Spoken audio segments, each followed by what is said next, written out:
नमस्कार, स्वागत है आपका हमारे चैनल पर। मैं हूं आपके साथ शिप्रा सैनी।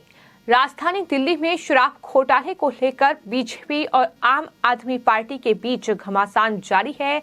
इस बीच आम आदमी पार्टी पर बीजेपी ने बड़ा खुलासा किया है। कह सकते हैं कि ये बड़ा स्टिंग है जो सामने आया है, जिसमें दरअसल इस पूरे मामले में जो आरोपी नंबर 13 है उनके पिता का ये स्टिंग है, जिसमें बीजेपी ने ये स्टिंग जारी करते हुए आरोप लगाया है कि आम आदमी पार्टी के नेता मनीष सिसोदिया और साथ ही साथ मुख्यमंत्री अरविंद केजरीवाल ने इस पूरी शराब नीति में करोड़ों रुपए की कमीशन ली है। ये आरोप लगातार बीजेपी अब आम आदमी पार्टी पर लगा रही है, लेकिन इस स्टिंग के सामने आने के बाद अब डिप्टी सीएम मनीष सिसोदिया ने भी एक प्रेस कॉन्फ्रेंस की, जिसमें उन्होंने सीबीआई के अधिकारी की आत्महत्या मामले को लेकर केंद्र सरकार पर हमला बोला और मनीष सिसोदिया ने आरोप लगाया कि बीजेपी यानी केंद्र सरकार सीबीआई का दुरुपयोग कर रही है। इसके अलावा सीबीआई के अधिकारियों को आत्महत्या पर मजबूर किया जा रहा है। इतना ही नहीं, सिसोदिया ने यह भी दावा किया कि दरअसल ये वही सीबीआई के अधिकारी हैं जो मेरे खिलाफ जांच कर रहे थे और उन पर मेरी गिरफ्तारी का दबाव बनाया गया, जिसके बाद उन्होंने आत्महत्या कर ली। इस तरीके के आरोप मनीष सिसोदिया की ओर से इस पूरी प्रेस कॉन्फ्रेंस के दौरान लगाए गए। लेकिन इसी प्रेस कॉन्फ्रेंस में जब मनीष सिसोदिया से इस पूरे स्टिंग ऑपरेशन को लेकर सवाल किए गए तो उनके चेहरे के रंग उड़ गए। मनीष सिसोदिया के पास इस बात का जवाब नहीं था कि आखिर ये 250 करोड़ रुपए की वसूली का जो मामला सामने आया है, इसकी सच्चाई क्या है। जब पत्रकारों ने उनसे सवाल किया कि दरअसल बीजेपी ने एक स्टिंग ऑपरेशन किया है और उसका वीडियो जारी किया है और इसको लेकर आप क्या कहेंगे, तो इस पर सिसोदिया ने कहा कि बीजेपी काफी दिनों से ये चिल्ला रही है कि इतने करोड़ का घोटाला हुआ है, 200 करोड़ का घोटाला हुआ है, 500 करोड़ का घोटाला हुआ है, लेकिन सीबीआई से एफआईआर भी बीजेपी ने दर्ज करवाई और सीबीआई ने किसी भी तरीके से व्हाइट डीलिंग को जबरदस्ती थोपने की कोशिश की और एफआईआर में इस बात का उल्लेख किया गया, मेरे घर पर सीबीआई की रेड डलवाई गई और मेरे परिवार के लोकर खंगाले गए, लेकिन कुछ नहीं मिला। सीबीआई से क्लीन चिट मिल गई। इतना ही नहीं, अब बीजेपी सड़क पर खड़े होकर चौराहे पर किसी गाड़ी में किसी व्यक्ति को बैठाकर इस तरीके की नौटंकी कर रही है, इस तरीके का मजाक है।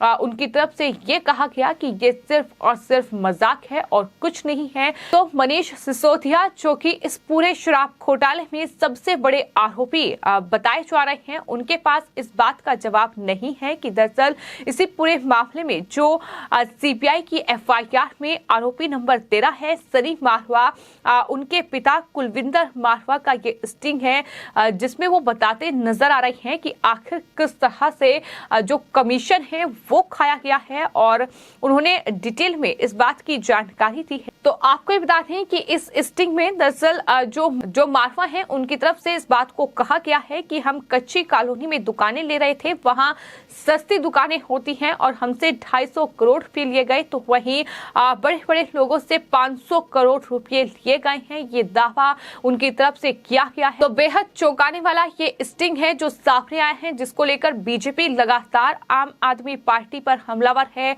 बीजेपी लगातार सिसोदिया से सवाल कर रही है, लेकिन फिलहाल पत्रकारों के सवाल का जवाब भी सिसोदिया के पास नहीं है और सवाल का जवाब देने के बजाय सिसोदिया बीच में ही प्रेस कॉन्फ्रेंस छोड़कर फरार हो गए। उन्होंने किसी भी सवाल का जवाब नहीं दिया। तो पूरे शराब घोटाले पर सवाल का जवाब देने के बजाय फिलहाल स्कूलों पर, अस्पतालों पर चर्चा करने के लिए आम आदमी पार्टी तैयार है, फिर चाहे वो मुख्यमंत्री अरविंद केजरीवाल हो, फिर चाहे वो शिक्षा मंत्री और साथ ही साथ आबकारी मंत्री मनीष सिसोदिया हो। तो फिलहाल जो डिप्टी सीएम मनीष सिसोदिया हैं, उनकी तरफ से जो प्रेस कॉन्फ्रेंस की गई है, जिसमें उन्होंने दरअसल सीबीआई के अधिकारी के आत्महत्या मामले को लेकर बीजेपी पर हमला बोला है, केंद्र सरकार को घेरा है, कहा है कि इस तरीके से दबाव बनाया गया कि उन्होंने आत्महत्या की। इतना ही नहीं, सिसोदिया ने यह भी कहा कि मुझे फंसाने की कोशिश की गई। उन्होंने कहा कि 2 दिन पहले सीबीआई के एक अधिकारी ने सुसाइड किया और वो मेरी सीबीआई जांच का मामला देख रहे थे कि दावा सिसोदिया की ओर से किया गया, तो सीबीआई अधिकारी जितेंद्र कुमार के आत्महत्या मामले में ये सामने आया था, जिस पर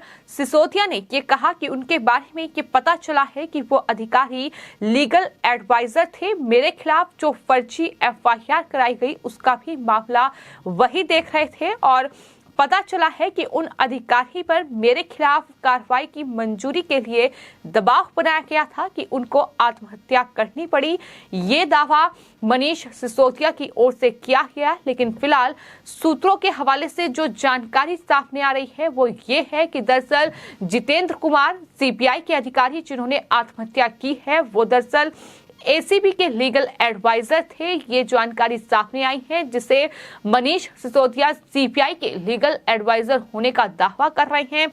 जितेंद्र कुमार सिसोदिया केस के आयो नहीं एसीबी के लीगल एडवाइजर थे, ये फिलहाल जानकारी सामने आई है। तो कहीं ना कहीं सिसोदिया इस पूरे मामले में कहीं ना कहीं बीजेपी को घेरने की कोशिश कर रहे हैं। उनकी तरफ से कोशिश ये है कि जितेंद्र कुमार के इस पूरे मामले को लेकर सरकार को जिम्मेदार ठहराया जाए, किसी तरीके से केंद्र सरकार पर हमला बोला जाए, और यही वजह है कि उनकी तरफ से ये पूरी प्रेस कॉन्फ्रेंस की गई और कहा गया कि मुझे अरेस्ट कराने के लिए ऐसे अधिकारी पर दबाव बनाना बहुत शर्मनाक काम है।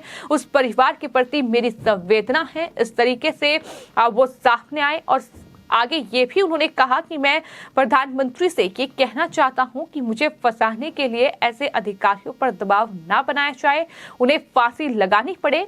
आप पूरा टाइम यही सोचते हैं कि आखिर कैसे ईडी और सीबीआई का इस्तेमाल करना है। आप कभी स्कूल और अस्पताल बनाने के बारे में नहीं सोचते हैं, उनके बारे में आप कब सोचेंगे। प्रधानमंत्री नरेंद्र मोदी को सीधा टारगेट किया है। इतना ही नहीं, सिसोदिया की ओर से इस पूरी प्रेस कॉन्फ्रेंस में प्रधानमंत्री से 3 सवाल भी पूछे गए हैं। उन्होंने कहा कि अधिकारियों पर इतना दबाव क्यों बनाया जा रहा है कि उन्हें जान देनी पड़े, ये सवाल किया।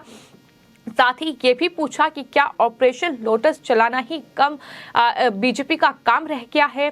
दूसरे राज्यों की चुनी हुई सरकारों को कब तक कुचला जाएगा, यानी विपक्ष को कुचलने की आरोप जो है वो मनीष सिसोदिया बीजेपी पर लगा रहे हैं। तो उस तरीके से आरोप लगातार सिसोदिया की ओर से लगाए जा रहे हैं, लेकिन फिलहाल एक बार फिर कहीं ना कहीं केजरीवाल और सिसोदिया का झूठ बेनकाब हुआ है कि किस तरीके से अब एक सीबीआई के अधिकारी ने आखिर किन वजहों से आत्महत्या की है। जब तक इसका खुलासा नहीं हो पाया है, इस तरीके के आरोप लगाना क्या सही है कि दरअसल बीजेपी ईडी और सीबीआई के अधिकारियों पर दबाव बना रही है और तमाम विपक्ष के नेताओं की गिरफ्तारी को लेकर ये दबाव बनाया जा रहा है। सिसोदिया ये कह रहे हैं कि दरअसल जो केंद्र सरकार है वो ईडी और सीबीआई के अधिकारियों पर दबाव बना रही है कि इन नेताओं की गिरफ्तारी होनी चाहिए और इस वजह से अधिकारी जो हैं वो आत्महत्या करने पर मजबूर हो रहे हैं। तो इस तरीके के मनगढ़ंत आरोप अब लगातार अरविंद केजरीवाल और उनकी पार्टी के नेता लगा रहे हैं। लेकिन फिलहाल पोल भी खुल रही है कि किस तरीके से कहीं न कहीं जनता के सामने इस तरीके का झूठ आम आदमी पार्टी परोस रही है और एक बार फिर आम आदमी पार्टी के नेता मनीष सिसोदिया का ये झूठ बेनकाब हुआ है। लेकिन साथ ही सवाल ये भी है कि जो आरोप लगे हैं आखिर उन पर जवाब क्यों नहीं है। जब उनसे पूछा जाता है कि आखिर शराब घोटाला हुआ है और उसमें ये जो आरोपी हैं इनका जो परिवार है ये तमाम दावे कर रहा है, तो इस पर जवाब देने के बजाय किस तरह से मनीष सिसोदिया प्रेस कॉन्फ्रेंस छोड़कर फरार हो जाते हैं वो तस्वीर भी आज सामने आई है। किस तरीके से उनके चेहरे का रंग उड़ गया और इसको लेकर भी बीजेपी लगातार अब आम आदमी पार्टी पर हमलावर है। अमित मालवीय की ओर से ट्वीट किया गया है जिसमें उन्होंने कहा है कि मनीष सिसोदिया के चेहरे का रंग उड़ गया है। आज भी उनकी पार्टी का कोई भी नेता उनके बचाव में सामने नहीं आया, खुद अपनी सफाई देते दिखे लेकिन शराब घोटाले पर कोई जवाब नहीं दिया। इस तरीके से बीजेपी लगातार आम आदमी पार्टी को घेर रही है। फिलहाल आपकी इस पूरे मामले पर क्या राय है, हमें कमेंट बॉक्स में जरूर लिखें और चैनल को सब्सक्राइब करें। धन्यवाद।